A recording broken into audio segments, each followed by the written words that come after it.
Paddy Pimblett just went off on Ilia Topuria, firing shots from every angle. He said Topuria got a gifted title shot, that he's an easier matchup than Arman Tsarukyan, and blasted him for copying Conor McGregor's whole act. Paddy doubled down, saying if he was handed the same easy route to a title, he'd already be champion by now. And here's where things get interesting. Arman himself confirmed that Ilia versus Paddy is the UFC's priority plan for the lightweight title. On top of that, Spanish journalist Alvaro Colmenero revealed that the UFC wants to launch 2026 with a monster card to kick off their new Paramount deal, and Ilia is expected to be the centerpiece, most likely against Paddy. In his 20-minute sit-down with Spanish media, Paddy laid it all out. His original plan was a #1 contender fight with Justin Gaethje, but when Justin passed on it, the UFC shifted gears. Now Paddy says all his focus is on El Matador, and he's promising to out-wrestle and outwork the Georgian champion when they finally clash. Both Ilia and Paddy believe they are a perfect matchup for each other. Ilia believes Paddy has no head movement and will get knocked out, and Paddy believes Ilia has no grappling skills. I think Ilia had the easiest road to the belt. He had to beat Josh Emmett to get a title shot. He beat Ryan Hall, Josh Emmett, Bryce Mitchell. That was one of the easiest routes I've ever seen to a title shot. Michael Chandler had beat Josh Emmett, Bryce, and I really like Bryce, you know what I mean? I really like Josh Emmett. They're good fighters, but Michael Chandler had beat all of the people he fought before he fought Volk.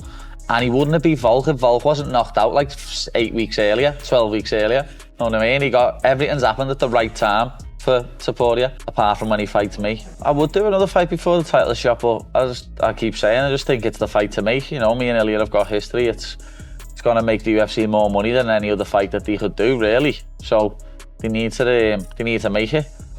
I think stylistically, Arman's a tougher fight than Ilia. I do. He's more of a proper lightweight. I think he's got better grappling than Ilia. So everyone fights each other different, and I just think stylistically Arman will be a tougher fight for me. Jon Anik and Kenny Florian are fired up after Diego Lopes' stunning performance at UFC Noche against John Silva, saying the guy has what it takes to become a UFC champion. Sure, Lopes lost to Alex Volkanovski, and fans aren't exactly rushing to see that rematch just yet, especially with Lerone Murphy now set to lock in his title shot after that insane spinning elbow KO over Aaron Pico. The MMA community is hyped for that matchup, but Diego just notched a huge win, and realistically, just one more big performance could put him back in the conversation for a title shot. There is one problem though, and his name is Movsar Evloev, the guy who already beat Lopes and is arguably the most deserving contender, but he's sidelined with an injury, which complicates the picture. Even champion Volkanovski acknowledged Diego's performance, saying he could be a potential challenger down the line, but also pointed out that contenders like Movsar and Murphy are still in the mix, showing that the featherweight division remains stacked and highly competitive. Let's dive into what Jon and Kenny had to say. And the night upon which Alexander Volkanovski beat Diego Lopes, I just think he got vintage Volk, and not a lot of guys were going to beat Volk in that flow, fainting, perfect state that night. So can Diego Lopes win a world championship? I certainly think he can. And, what did you learn about Diego Lopes, if anything, in these, however many minutes, nearly 2 rounds? He loves to do damage. He's extremely aggressive. He's exciting to watch. So I think this is going to make him that much more of a star. Now, can he get the belt? Yeah, I think he can. I think he's certainly talented enough to do it. But we did see him get exposed against a high-level striker like a Jon Silva. So I think if Diego can refine his defense much more with the striking and make better decisions about how he enters in with some of his ground stuff, I absolutely think he can be a champion in that division.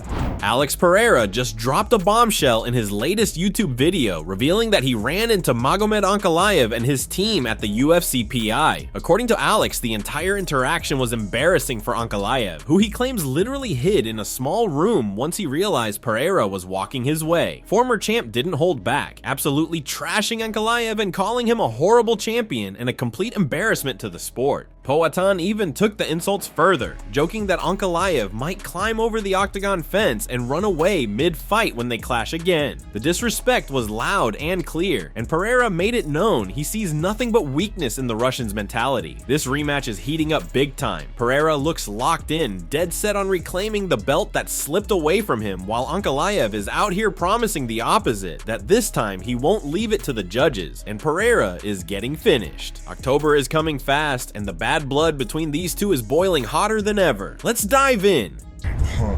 Uma coisa até engraçada que aconteceu ali agora, a saída do PI, né?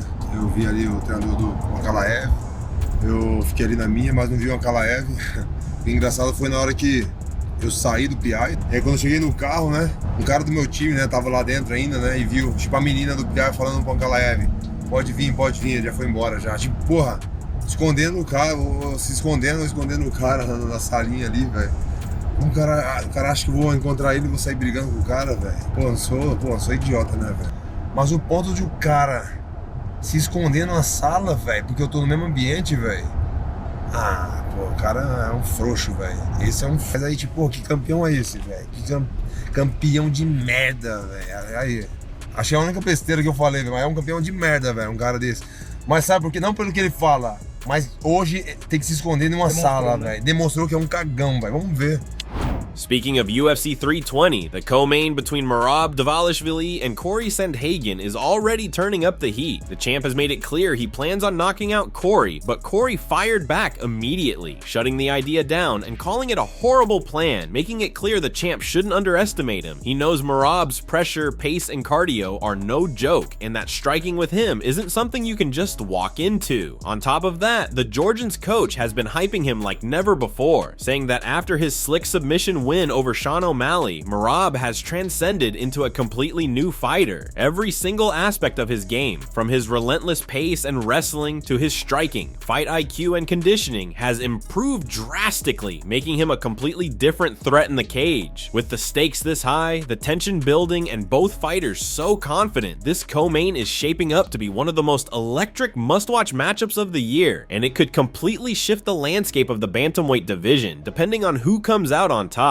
And then also Merab gets people really tired. I think that we've done a really, really good job this camp of pushing really hard, but not only pushing really hard, but also being able to fight really smart in certain times, how to fight the takedowns extremely hard and then get right back to striking. And yeah, I mean, outside of those two paths to victory, what is Merab gonna do? Knock me out? Like that's not happening, you know? So this fight is gonna be striking. It's gonna be me defending the shots. And I know that he's been saying that he's gonna strike. That's not true. And if that is true, like, that's a horrible idea. Don't do that, Merab. But that's what the fight's gonna be anyway. That's it from MMA Psycho. Thanks for watching. Don't forget to leave a like and subscribe for daily MMA news.